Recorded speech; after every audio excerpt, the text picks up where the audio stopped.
మీ personal interviews మరియు వ్యాపార ప్రకటనల కొరకు ఈ నెంబర్ని సంప్రదించండి.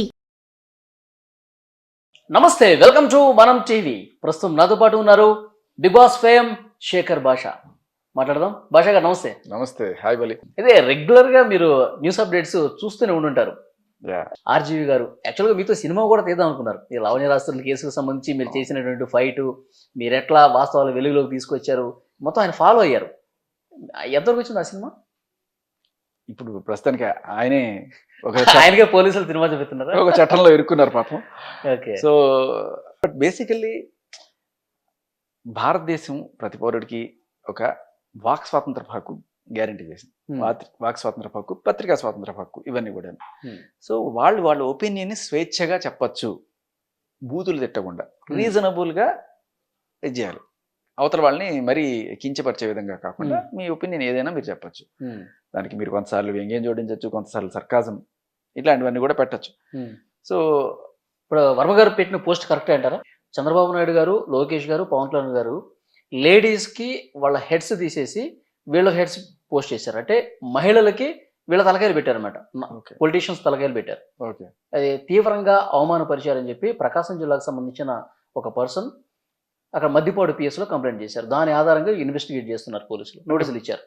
అంటే డైరెక్ట్గా విక్టిమ్స్ ఎవరైతే ఉన్నారో వాళ్ళు పెట్టాల. అవును, ఎవరైతే ముగ్గురు మార్చ్ చేశారో వాళ్ళు మెయిన్ బాధితులు కదా.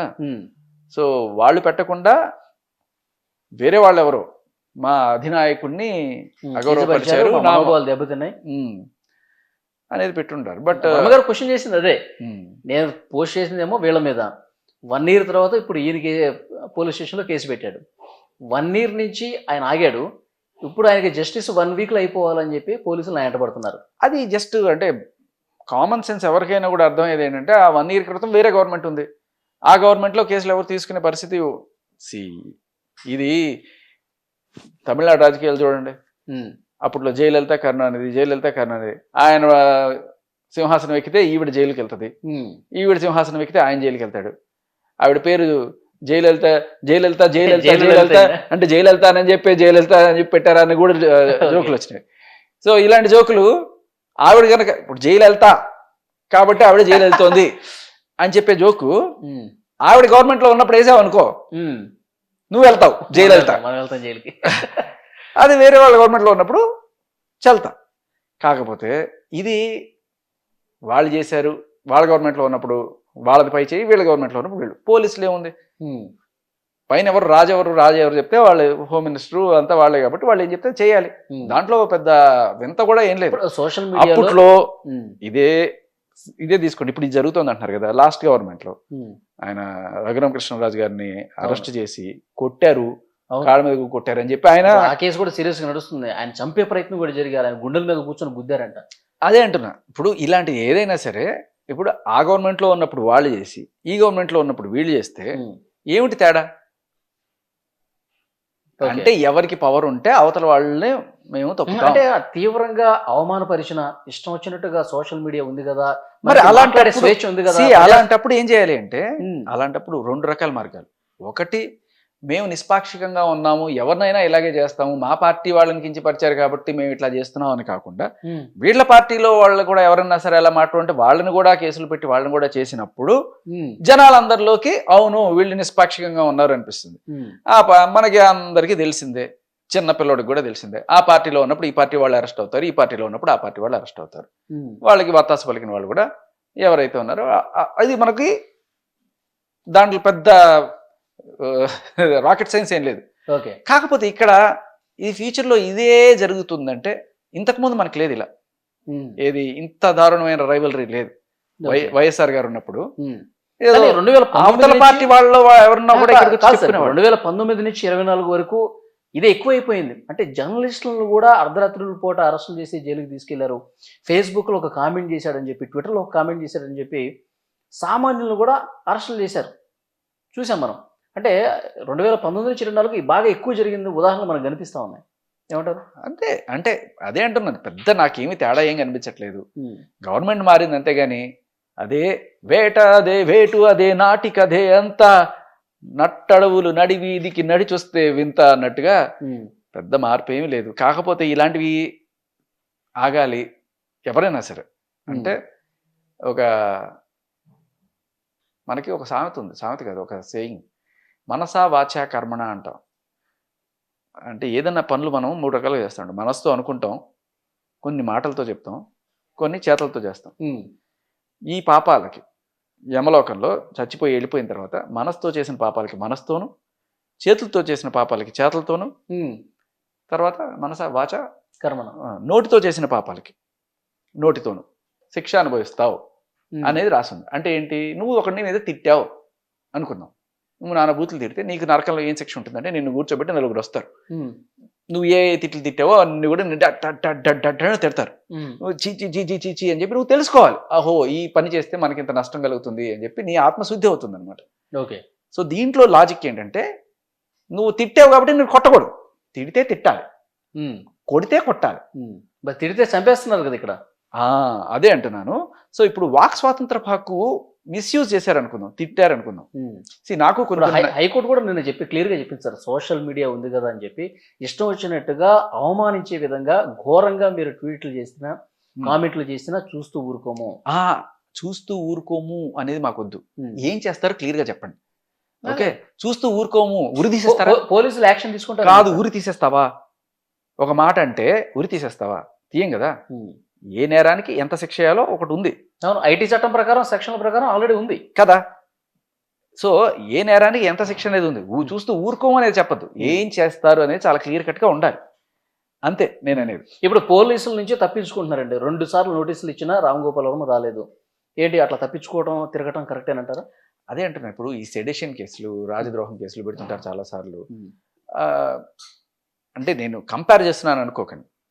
బ్రిటిష్ వాళ్ళు ఉన్నప్పుడు స్వాతంత్రోద్యమంలో తెల్ల కుక్క అంటాడు ఒకటి, చాలా సీరియస్గా పోయి, ఒరే తెల్ల కుక్క వెళ్ళిపోరా నా దేశం నుంచి అంటాడు.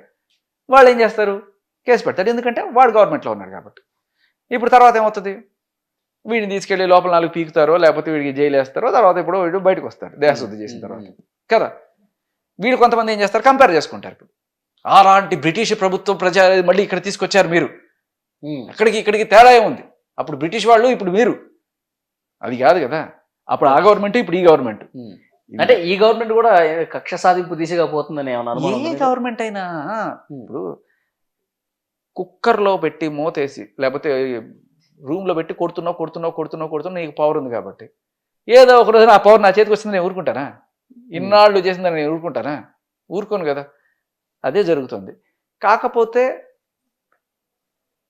ఆర్జీవి చేసిన ఏవైతే కార్టూన్లకు తలలు పెట్టి చేశారన్నారో, చాలా రోజులు మనకి పెద్ద పెద్ద ఛానల్స్లో చాలా క్లియర్ కట్గా ఒక షో వచ్చేది. వాళ్ళు లిటరల్లీ బఫూన్లకి పొలిటీషియన్స్ ఫేస్లు తగిలిచ్చేసి అందులో చంద్రబాబు వేస్తారు, వైఎస్ఆర్ వేస్తారు, అన్ని వాళ్ళు ఒకళ్ళు ఇక్కడ లేదు, అందరూ వేస్తారు, ఎక్స్ పార్టీ వేస్తారు, ఇవి కూడా వేస్తారు. ఇప్పుడు అంతెందుకు మీరు కార్టూన్ కూడా వేస్తారు కదా, షోలు ఉన్నాయి, అదంతా ఓకే. అవును, కానీ మహిళల ఫేసులకి పురుషుల ఫేసులు, అది దట్టు కూడా ముఖ్యమంత్రులుగా పనిచేసిన వాళ్ళకి, మంత్రులుగా పనిచేసిన వాళ్ళకి, ఒక పార్టీ అధ్యక్షుడికి అలా అవమానించే పరిస్థితి కదా అది. ఎవరి ఫేస్ కేసినా కుక్కలకి నక్కలకి కూడా పెడతారు ఫేసులు, ఏముంది దాంట్లో? దాన్ని ఏమంటారంటే పత్రికా స్వాతంత్రం అంటారు. మరి ఆయన పేరు కుల్దీప్ నాయర్ ఎవరో ఉండేవాళ్ళు, ఆయన I don't know, famous cartoonist. ఆయన కూడా అరెస్ట్ చేశారు. ఎట్లా శ్రీధర్ గారు ఆయన కూడా అరెస్ట్ చేశారు, కార్టూన్లు వేస్తావా అని చెప్పి. దానికి కోర్టుకు వెళ్ళిన తర్వాత కోర్టు ఇచ్చేది ఏంటంటే ఇది ఒక రకమైన ఫ్రీడమ్ ఆఫ్ ఎక్స్ప్రెషన్, దీన్ని తొక్కడానికి లేదు. అంటే ఇప్పుడు దాన్ని తొక్కడానికి లేదు సార్, శృతి మించితేనే ఇబ్బంది. అదే అంటున్నా, శృతి అనేది ఎవరు డిసైడ్ చేస్తారు? ఇదే కోర్టులో డిసైడ్ చేస్తారు.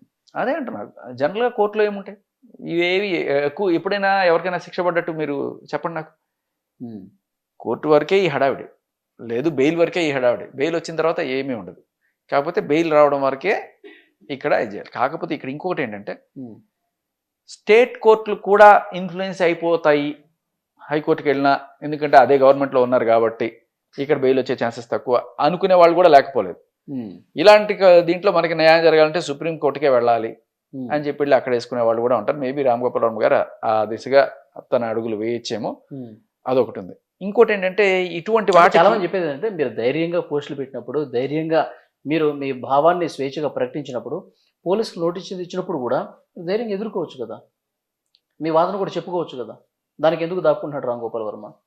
2 సార్లు నోటీసులు ఇచ్చిన ఇప్పుడు ఆయనకి ఏదైతే జరిగిందో రఘురామకృష్ణరాజుకి ఏదైతే జరిగిందో అలాంటిది ఈయనకి జరుగుతుంది అంటే జైలు అని కొల్లబొడుస్తారు అని జరిగినా కూడా కాదు భయం అని కాదు, అలాంటిది జరుగుతుంది అని తెలిసినా కూడా నువ్వు ధైర్యంగా వెళ్తావా వలి?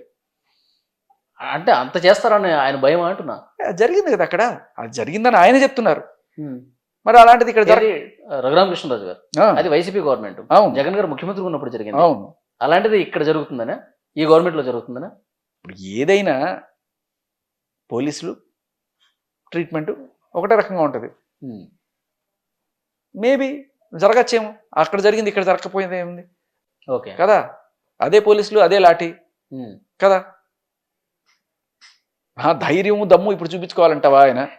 వర్మ గారు మంచి వ్యాయామాలు గియామాలు చేసి అక్కడ 4 కొట్టించుకొని వలికి పోస్ట్ పెడితే తృప్తిగా ఉంటుంది వలికి. వర్మ గారు ఎలాంటి ధైర్యాన్ని ప్రదర్శించాలంటే చేతులు కట్టుకొని కొట్టండ్రా మీ ఇష్టం అనాలి. అలా కాదు, నేను అనేది ఏంటంటే ఒకటి ఇటువంటివి నేనే కాదు పబ్లిక్లోకి అందరికీ వెళ్ళిపోయింది. ఇది నార్మల్ ఎరా, వాళ్ళు ఉన్నప్పుడు వీళ్ళు ఉన్నప్పుడు వాళ్ళు చేసుకుంటారు అనేది వెళ్ళిపోయింది. కాకపోతే ఇటువంటిది మిస్యూజ్ అనుకోండి, లేకపోతే ఏదైనా సరే ఇలాంటివి జరగకుండా ఉండాలి అంటే సెంటర్ షుడ్ బి రూలింగ్. ఇటువంటి కేసులు ఏదైనా పెట్టాలి అనుకున్నప్పుడు సెంట్రల్ గవర్నమెంట్ చేతుల్లో ఉంటే కొంతవరకు పిల్లిపోరు పెట్టదీర్చింది అన్నట్టుగా అలా ఏదన్నా ఉంటే బాగుంటుంది అనేది నా ఉద్దేశం. అదర్వైజ్ జస్ట్ ప్లెయిన్గా కక్ష సాధింపుగా వీళ్ళు ఏం చేసినా వాళ్ళు కక్ష సాధింపు అంటారు. సో ఎప్పుడు జనాల కింద ఒక నమ్మకం వస్తుంది. మా పార్టీలో ఉన్న వాళ్ళని కూడా మేము వదలలేదు చూడండి. ఓకే, ఈ పార్టీలో వాళ్ళు ఎవరు కామెంట్లు చేయలేదా? చేస్తారు కదా, కార్యకర్తలు అన్నాక విమర్శలు చేస్తూనే ఉంటారు సోషల్ మీడియా. మరి అన్నాక అని మీరు ఒక వెసులుబాటు తీసుకుంటున్నారు. చేస్తారు, తీసుకోవాలంటున్నారు. ఎవరైనా సరే తప్పే, చట్టాన్ని చేతిలోకి తీసుకొని ఓవర్గా బిహేవ్ చేస్తే శిక్షార్హులు కదా. అదే అంటున్నా, శిక్షార్హులే. శిక్ష ఏంటి? ఇప్పుడు నోటి మాటకి డ్రగ్ స్మగ్లింగ్కి లేకపోతే ఒక మర్డర్కి తేడా ఉంది. ఆయన అనేది ఒక ట్విట్టర్ పోస్టు, ఆ ట్విట్టర్ పోస్టు కూడా 1 సంవత్సరం క్రితం అయిపోయింది. ఇప్పుడు దానివల్ల ఎవరికి ఎంత డ్యామేజ్ జరుగుతుంది, ఆయన్ని ఇప్పుడు అరెస్ట్ చేసే విచారించాలా? ఆయన ఏమన్నాడు, డిజిటల్ కుక్క కూడా నేను హాజరవుతాను కదా, మీకు ఏం కావాలో సమాధానాలు చెప్తాను అన్నారు. ఇప్పుడు ఆయన్ని అరెస్ట్ చేసి విచారించకపోతే సాక్షులు ఏమన్నా తలకిందులు అయిపోతారా? ఇది నిజంగానే అరెస్ట్ చేయగలిగినంత మ్యాగ్నిట్యూడ్ ఉన్న కేసా? ఏమో పోలీసులకు ఎలాంటి అనుమానాలు ఉన్నాయో. ఆయన అంతకుముందు సినిమాలు కూడా చేశారు అదే విధంగా కించపరుస్తూ సేమ్ క్యారెక్టర్స్ పోలిన విధంగా. రామారావు గారు ఉన్నప్పటి నుంచి మీరు చూసారో లేదో, నా పిలిపే ప్రపంచం కృష్ణ గారు ఒక సినిమా తీశారు తెలుసా? దాంట్లో అన్నగారి క్యారెక్టర్ వేరే వాళ్ళు ఎవరు పోషిస్తారు. అలా అప్పట్లోనే, తర్వాత వాళ్ళ గవర్నమెంట్ వచ్చిన తర్వాత వీళ్ళ మీద సినిమాలు వస్తాయి, వీళ్ళ గవర్నమెంట్ వచ్చిన తర్వాత వాళ్ళ మీద సినిమాలు వస్తాయి. అంతెందుకు, ఇప్పుడున్న మన కేంద్ర ప్రభుత్వంకి ఫర్గా బోల్డ్ అని సినిమాలు వస్తాయి. అండ్ మన్మోహన్ సింగ్ గారిని పపెట్ పిఎం అని చెప్తూ మొన్న రీసెంట్గా ఒక సినిమా వచ్చింది, ఆ సినిమా పేరు గుర్తురాట్లేదు నాకు. ఏంటిది, ఆయన సోనియా గాంధీ ఆయన లేమంటే లేస్తాడు, కూర్చోమంటే కూర్చుంటాడు, ఈయన ఒక పప్పెట్ పిఎం, ఈయన చేతిలో ఏం లేదు అని చెప్పి ఆయన్ని నాకు కొంత ఆయనకి కించపరుచున్నట్టే అనిపించింది. And at the same time ఆయన ఎవరో చనిపోతే, పివి నరసింహారావు గారు చనిపోతే ఆయనకి కనీసం ఢిల్లీలో రాజ్ఘాట్లో కనీసం కూడా ఇవ్వలేదు. ఎంత ఇదండి అని చెప్పి చేసిన వాళ్ళు కూడా ఉన్నారు. వ్యాఖ్యలు ఆ గవర్నమెంట్ ఉన్నప్పుడు ఇవి బయటకు వస్తాయి, ఈ గవర్నమెంట్ ఉన్నప్పుడు అవి బయటకు వస్తాయి. జనాలు ఏం చేయాలంటే చూస్తూ ఉండాలి. వాళ్ళకి ఏదనిపిస్తే ఓటు రూపంలో ఏదైనా కొట్టడాలు తప్పు. నేను అనేది అదే, మాటకి మాట, చేతకి చేత. ఏ గవర్నమెంట్ కొట్టే వరకు వెళ్ళలేదు సార్, ఆ గవర్నమెంట్లో కొట్టడం అయిపోయింది. ఈ గవర్నమెంట్లో ఇంకా ఆ స్థాయి వరకు రాలేదు, విచారణల వరకే ఉంది పరిస్థితి. అంటే అది చూద్దాం, we don't know, they are fearing only that. అది ఆర్జీవి గారు భయపడేది అదే మోస్ట్లీ.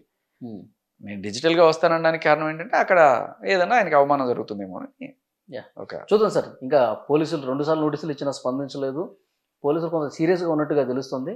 యాక్చువల్గా డిసెంబర్ 2వ తారీఖు ముందస్తు బెయిల్కి సంబంధించి కూడా కోర్టులో విచారణ జరిగి తీర్పు వచ్చే అవకాశం ఉంది. దాని తర్వాత ఏమన్నా వస్తారు అంటే బేసికలీ ఇంకొకటి ఇక్కడ కూడా మనం ఇంకోటి ఆలోచించాలి. ఆర్జీవి గారి ఎన్నో సినిమాల్లో ఎంతో మంది పోలీస్ ఆఫీసర్ క్యారెక్టర్లు చేశారు, ఎక్కువగా పోలీస్ ఆఫీసర్ క్యారెక్టర్లు కనబడుతుంటాయి.